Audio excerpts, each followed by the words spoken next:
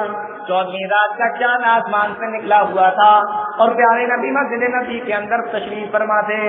جب ہم نے نبی کو دیکھا اور سرخ جوڑے میں دیکھا, سرخ رنگ کے کپڑے میں دیکھا, کرتے میں دیکھا, تو ایک نظر نبی پہ پڑی اور دوسری نظر آسمان کی چاند پر پڑی.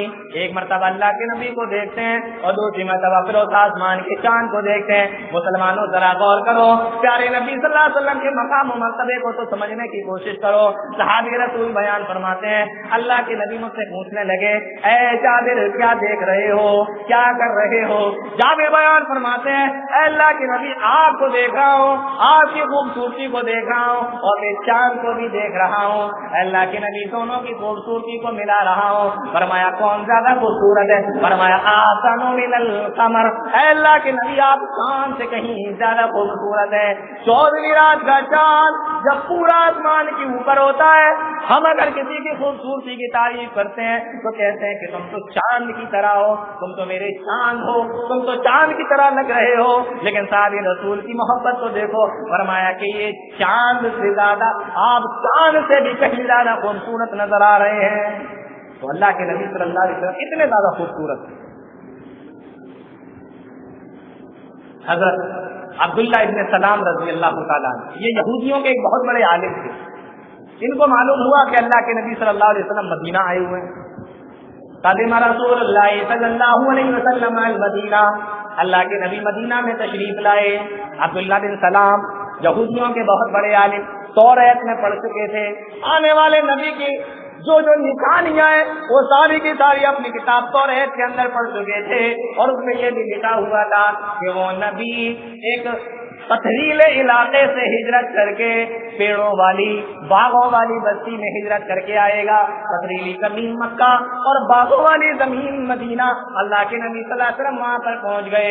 یہ عبداللہ ابن سلام بیان فرماتے ہیں، انجفل الناس الیہ، جب لوگوں کو معلوم ہوا کہ اللہ کے نبی آئے تو لوگ دوڑے اللہ کے نبی صلی اللہ علیہ وسلم کو دیکھنے کے لیے۔ میں بھی پڑھ چکا تھا اور نبی کے بارے میں ساری چیزوں کو میں اپنی کتاب میں پڑھ چکا تھا، لانظر الیہ، تو میں بھی لوگوں کے ساتھ میں دوڑ پڑا کہ لاؤ آنے والے نبی کو دیکھ لیتے ہیں۔ اور جب نبی کے پاس میں پہنچے، نبی کے اندر وہ ساری خوبیوں کو دیکھا، ساری نشانیوں کو دیکھا۔ فلما تبینت وجہ رسول اللہ صلی اللہ علیہ وسلم، نبی کے چہرے پہ نظر پڑی، فرماتے ہیں عرفت، تو میں نے نبی کے چہرے کو دیکھا اور دیکھ کر ہی پہچان لیا کہ ان وجہہ لیس بوجہ کذاب، یہ چہرہ کسی جھوٹے کا چہرہ نہیں ہو سکتا، یہ تو کسی سچے نبی کا چہرہ ہے، یہ تو کسی نبی کا چہرہ ہے، یہ تو کسی رسول کا چہرہ ہے۔ عبداللہ ابن سلام نے ایک مرتبہ نبی کے چہرے کو دیکھا، چہرے کو دیکھ کر پہچان لیا کہ یہ اللہ کے نبی ہیں۔ اتنا پیارا چہرہ، کوئی کہہ رہا ہے سورج کی طرح، کوئی کہہ رہا ہے چاند کی طرح، کوئی کہہ رہا ہے چاند سے بھی زیادہ خوبصورت، کوئی کہہ رہا ہے جیسے سونے کی ٹکیا چمکتی ہے ایسے اللہ کے نبی کا چہرہ چمکتا تھا۔ اور عبداللہ بن سلام کہتے ہیں میں نے دیکھا، چہرہ دیکھ کر پہچان لیا کہ یہ کسی جھوٹے کا چہرہ نہیں، یہ واقعی اللہ کے نبی ہیں، اور فوراً کلمہ پڑھ لیا۔ اور عبداللہ بن سلام جو یہودیوں کے ایک بہت بڑے عالم تھے، کلمہ پڑھ کر مسلمان ہوئے۔ وہ نبی کا چہرہ اتنا پیارا اللہ کے نبی صلی اللہ علیہ وسلم کا چہرہ، اور وہ شعر بڑے مشہور ہیں۔ آج میں ان کے تعلق سے ایک دو باتیں آپ کو بتاتا ہوں، شعر تو بہت مشہور ہیں لیکن یہ جو باتیں میں بتانے والا ہوں اس کو لے کر جائیے آپ۔ نبی کے مقام و مرتبے اور نبی کی شان کے تعلق سے بات چل رہی ہے، تو نبی کی شان دیکھو، نبی کی خوبصورتی کا عالم دیکھو کیا ہے۔ فرمایا حضرت حسان ابن ثابت رضی اللہ تعالیٰ عنہ بیان فرماتے ہیں، جانتے ہو کیا کہتے ہیں؟ وَأَحْسَنُ مِنْكَ لَمْ تَرَ عَيْنِي وَأَجْمَلُ مِنْكَ لَمْ تَلِدِ النِّسَاءُ۔ پہلے یہ دو شعر سن لو۔ وَأَحْسَنُ مِنْكَ لَمْ تَرَ عَيْنِي، اے اللہ کے نبی، ہم نے آپ سے، میری آنکھوں نے آپ سے زیادہ خوبصورت کسی کو دیکھا ہی نہیں ہے۔ وَأَحْسَنُ مِنْكَ، احسن حسین سے بنائے، حسین مطلب خوبصورت۔ وَأَحْسَنُ مِنْكَ لَمْ تَرَ قَطُّ عَيْنِي، میری آنکھوں نے آپ سے زیادہ خوبصورت کسی کو دیکھا نہیں ہے۔ وَأَجْمَلُ مِنْكَ لَمْ تَلِدِ النِّسَاءُ، اور کسی ماں نے آج تک آپ سے زیادہ خوبصورت بچہ جنا ہی نہیں ہے۔ دونوں باتیں میں فرمائی، اجمل یہ جمیل سے بنا ہے اور جمیل کے معنی خوبصورت ہوتا ہے، اور احسن یہ حسین سے بنا ہے، حسین کے معنی بھی خوبصورت ہوتا ہے، حسین کے معنی بھی خوبصورت اور جمیل کے معنی بھی خوبصورت۔ حسین سے احسن یعنی بہت زیادہ خوبصورت، سب سے زیادہ خوبصورت، جمیل سے اجمل یعنی سب سے زیادہ خوبصورت۔ اب یہاں ایک سوال پیدا ہوتا ہے کہ حسین کے معنی بھی خوبصورت اور جمیل کے معنی بھی خوبصورت، تو ایک ہی جیسے دو لفظ استعمال کرنے کی ایک شعر میں کیا ضرورت ہے؟ ایک ہی جیسے دو لفظ ایک ہی شعر میں استعمال کرنے کی کیا ضرورت جب دونوں کے معنی خوبصورت ہوتا ہے؟ اب یہاں لغت کے علماء بتاتے ہیں کہ حسین کے معنی بھی خوبصورت اور جمیل کے معنی بھی خوبصورت، لیکن دونوں میں فرق ہے۔ کیا فرق ہے؟ اس فرق کو سن لو۔ حسین کہتے ہیں ایسے خوبصورت کو جس کا نقشہ اچھا ہو، بناوٹ اچھی ہو، جو چہرے کی بناوٹ ہوتی ہے نا، کیا بولتے ہیں؟ ہاں، تو چہرے کا نقشہ اچھا ہو، جو نقشے کے اعتبار سے اچھا ہو۔ کبھی کبھی ایسا ہوتا ہے کچھ سانولے کلر کے لوگ، گندمی کلر کے لوگ، ان کے چہرے کی چھاپ اور چھپ اور بناوٹ اور نقشہ اور کٹنگ اتنی اچھی ہوتی ہے کہ اس میں اٹریکشن ہوتا ہے۔ آپ دیکھو اس میں کشش ہوتی ہے ان کے چہرے کے اندر، بناوٹ ایسی ہوتی ہے ان کے چہرے کی۔ کوئی ضروری نہیں ہے کہ آدمی کا کلر ہی سفید ہو تبھی وہ خوبصورت ہوگا، کوئی ضروری نہیں۔ کبھی کبھی کچھ لوگوں کے کلر فیئر نہیں ہوتے، صاف نہیں ہوتے، لیکن کٹنگ بہت اچھی ہوتی ہے۔ تو جس کی کٹنگ اور نقشہ اچھا ہو اس کو کہتے ہیں حسین عربی زبان میں، اور جمیل کہتے ہیں ایسے خوبصورت آدمی کو جس کا کلر بہت پیارا ہو، تو نقشے کے اعتبار سے اچھا ہو تو حسین اور کلر کے اعتبار سے اگر اچھا ہو تو جمیل. تو پیارے نبی کے لیے دونوں لفظ استعمال فرمائے کہ اللہ کے نبی آپ نقشے کے اعتبار سے بھی سب سے زیادہ اچھے ہیں اور آپ کلر کے اعتبار سے بھی سب سے زیادہ اچھے ہیں. وہ احسن من قلم طرفت عینی واجمل من قلم تلد النساء. یہ شعر کے اندر بچے. اچھا آگے کا شعر دیکھیے, فرمایا خلقت مبرأ من كل عیب کانک قد خلقت کما تشاء. یہ شعر بھی دیکھنے کے لائق. نبی کے صحابی کہہ رہے ہیں, حضرت حسان بن ثابت رضی اللہ تعالیٰ کیا کہہ رہے ہیں؟ خلقت مبرأ من كل عیب, آپ کو ہر عیب سے اس طریقے سے پاک و صاف پیدا کیا گیا ہے, بنایا گیا ہے. کانک قد خلقت کما تشاء, جیسا کہ اللہ سے آپ کہہ رہے ہوں اے اللہ مجھے ایسا بنا, اور اللہ ویسا ہی ویسا آپ کو بناتا چلا گیا. آپ اس کی مثال یوں سمجھ لو کہ بننے اور سنورنے کا شوق تو سب کے اندر ہوتا ہے. ہر آدمی چاہتا ہے کہ میں اچھا دکھوں, اچھا پہنوں, اچھا لگوں. ہر آدمی چاہتا ہے. عورت بھی چاہتی ہے, آدمی بھی چاہتا ہے, مرد بھی چاہتے ہیں, عورتیں بھی چاہتی ہیں. مرد ذرا کم کوشش کرتے ہیں, عورتیں ذرا زیادہ کوشش کرتی ہیں. عورتیں بننے سنورنے کے معاملے میں تھوڑی سی زیادہ کوشش کرتی ہیں. ان کا اپنا میک اپ سب چلتا ہے. کیوں؟ اس لیے کہ میں اچھی لگنے لگوں, اس لیے تو کرتی ہیں. اب مان لو کسی لڑکی سے اللہ یہ کہہ دے کہ تو شیشے کے سامنے بیٹھ اور ابھی تو مجھ سے جیسا بولے گی میں تجھے ویسے ہی بنا دوں گا. سمجھ میں آ رہا؟ اللہ اگر کسی لڑکی سے یہ بول دے کہ ابھی تو شیشے کے سامنے بیٹھ جا, آئینے کے سامنے, اور پھر اس کے بعد تو جیسا بولے گی میں تجھے ویسا ہی بنا دوں گا, تو عورتیں تو ویسے ہی چاہتی ہیں کہ میں خوبصورت ہو جاؤں, کیسے اچھی لگنے لگوں, کیسے اچھی دکھنے لگوں, اور پھر اس کو چھوٹ مل جائے. تو آپ سوچ سکتے ہیں کہ وہ عورت یا وہ لڑکی اپنے آپ کو کیسا دکھنا چاہے گی, اور یہ سوچے گی کہ میں ایسی بن جاؤں کہ دنیا میں میرے مقابلے کا کوئی نہ دکھے, کوئی نہ ہو. بولو ایسا ہوگا کہ یہی تو سوچے گی نا وہ. اب آئیے اس شعر کی طرف. فرمایا خلقت مبرأ من كل عیب, آپ کو ہر عیب سے ایسے پاک و صاف بنایا گیا. کانک قد خلقت کما تشاء, جیسے اللہ نے آپ کو دکھا دیا اور پوچھا اے نبی بتاؤ تمہیں کیسا بناؤں, اور اے نبی آپ اللہ سے کہتے چلے گئے اے اللہ مجھے ایسا بنا دے, اے اللہ مجھے ایسا بنا دے, اور پھر اللہ نے آپ کو ویسا ہی ویسا بنا دیا. آپ ذرا غور کرو کہ اللہ کے نبی صلی اللہ علیہ وسلم کتنے زیادہ خوبصورت ہوں گے. تو میں آپ کو نبی کے تعلق سے کیا کیا بتاؤں, کون کون سے آپ کے مقام کو بتاؤں, کون کون سے مرتبے کو بتاؤں. ہر اعتبار سے اللہ رب العالمین نے اپنے نبی جناب محمد رسول اللہ صلی اللہ علیہ وسلم کو بہت اعلیٰ, بہت عرفہ, بہت بہترین بنا کر بھیجا. سب سے زیادہ بلند, سب سے زیادہ بہترین, سب سے زیادہ خوبصورت. آئیے ایک دو چیزیں اور بتاتا ہوں پھر بات ختم کرتا ہوں مختصر طور پر. مشرکین مکہ ستا رہے اللہ کے نبی صلی اللہ علیہ وسلم, صحابہ کرام کو تکلیفیں دے رہے ہیں, جان سے بھی مار دے رہے ہیں. صحابہ کرام کو کتنوں کو شہید کر چکے ہیں, مار چکے ہیں. قرآن کریم کے سامنے پڑھ کر بتایا جاتا ہے, کہتے ہیں یہ اللہ کی کتاب ہی نہیں, ماننے سے انکار کرتے ہیں, نہیں یہ اللہ کی کتاب ہم نہیں مانتے. اور صرف اسی پر بس نہیں کرتے بلکہ ساتھ ہی ساتھ یہ بھی کہتے ہیں, اسی پر بس نہیں کیا بلکہ ساتھ ہی ساتھ یہ بھی کہہ رہے ہیں وَإِذْ قَالُوا اللَّهُمَّ إِنْ كَانَ هَذَا هُوَ الْحَقَّ مِنْ عِنْدِكَ, اگر یہ قرآن واقعی اللہ کی کتاب ہے, ہم اس کا انکار کرتے ہیں, ہم اس کو نہیں مانتے. اب اللہ ہم سے ناراض ہو جائے فَأَمْطِرْ عَلَيْنَا حِجَارَةً مِّنَ السَّمَاءِ, تو ہمارے اوپر آسمان سے پتھروں کی بارش کر دے. أَوْ ائْتِنَا بِعَذَابٍ أَلِيمٍ, یا میں کسی دردناک عذاب کے اندر مبتلا کر دے. ہم نہیں مانتے اس کتاب کو, ہم نہیں مانتے قرآن کو. اے نبی اگر یہ واقعی اللہ کی کتاب ہے تو ہم اس کی توہین کر رہے ہیں. اللہ اس کے بدلے میں آسمان سے پتھر برسا دے ہمارے اوپر, عذاب علیم سے ہمیں دوچار کر دے, دردناک عذاب سے, دردناک عذاب میں ہمیں مبتلا کر دے. اچھا آپ دیکھو, جب اتنی بڑی بڑی بات پہلے کے نبیوں کی امتوں نے بولی تو اللہ نے ان کو ہلاک و برباد کر دیا. چاہے ہود علیہ السلام کی امت ہو, چاہے صالح علیہ السلام کی امت ہو, چاہے نوح علیہ السلام کی امت ہو, چاہے لوط علیہ السلام کی امت ہو.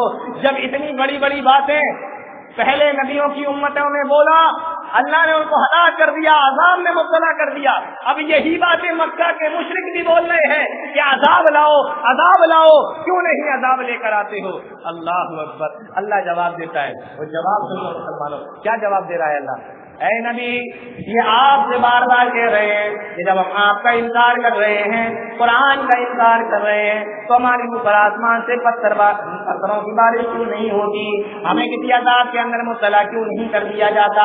اے نبی، آپ ان کو بتا دیجئے، وَمَا كَانَ اللَّهُ لِيُعَذِّبَهُمْ وَأَنْتَ فِيهِمْ۔ اے نبی، یہ آپ کا مقام ہے، یہ آپ کا مرتبہ ہے کہ جب تک آپ اس کے اندر موجود رہیں گے، اس شہر میں موجود رہیں گے، اس قبیلے کے اندر موجود رہیں گے، مکہ کے اندر رہیں گے، ما کان اللہ لیعذبہم، آپ کی برکت کا نتیجہ ہے اللہ ان کو عذاب نہیں دے گا۔ اللہ اکبر، کتنی بڑی بات ہے۔ نبی کی برکت تو دیکھو، یہ آپ کے ساتھ، مسلمانوں کے ساتھ، قرآن کے ساتھ، میرے ساتھ چائے جیسا مذاق کر لیں۔ آپ کی برکت یہ ہے کہ آپ جب تک موجود ہے، جس بستی میں آپ موجود ہوں اس بستی والے کو ہم عذاب کیسے دیں؟ یہ آپ کی برکت ہے۔ ما کان اللہ لیعذبہم وانت فیہم، آپ اس بستی میں ہو اور ہم ان کو ہلاک کر دیں؟ نہیں، آپ جب تک رہیں گے ہم ہلاک نہیں کریں گے۔ یا آپ اندازہ کریے جناب محمد رسول اللہ صلی اللہ علیہ وسلم کا کیا مقام ہے، کیا مرتبہ ہے۔ اللہ رب العالمین نے قرآن کریم کے اندر اور حدیثوں کے اندر بھی، ابھی میں نے دو چار حدیثوں کے حوالے سے آپ سے بات کی ہے اور ابھی بہت ساری حدیثیں رہ گئی ہیں، لیکن وقت بہت زیادہ ہوتا چلا جا رہا ہے۔ میں شروع میں ہی یہ بات لے کر چلا تھا کہ نبی کا مقام اللہ رب العالمین نے بلند کیا ہے، وَرَفَعْنَا لَكَ ذِكْرَكَ، اور جس کے مقام و مرتبے کو اللہ بلند کر دے، پھر اس میں ہم صرف یہی کہہ سکتے ہیں اور ہمیں یہی کہتے ہیں اور ہمیں یہی کہنا ہی چاہیے کہ اس پوری کائنات کے اندر سب سے بڑا مقام و مرتبہ اگر کسی کا ہے تو وہ جناب محمد رسول اللہ صلی اللہ علیہ وسلم کا ہے، یا یوں کہہ لیجئے کہ اللہ کے بعد اگر کسی کا سب سے بڑا مقام و مرتبہ ہے تو وہ جناب محمد رسول اللہ صلی اللہ علیہ وسلم کا ہے۔ کچھ چیزیں میں نے آپ کو آپ کے مقام، مرتبے اور آپ کی شان کے تعلق سے بیان کر دی ہیں، بہت ساری چیزیں رہ گئی ہیں۔ اللہ تعالیٰ ہم تمام لوگوں کو نیک عمل کی توفیق عطا فرمائے، قرآن و حدیث کو سمجھنے کی، اس کو چلنے کی توفیق عطا فرمائے، آمین تقبل یا رب العالمین۔ وآخر دعوانا الحمد للہ رب العالمین، والسلام علیکم ورحمۃ اللہ وبرکاتہ۔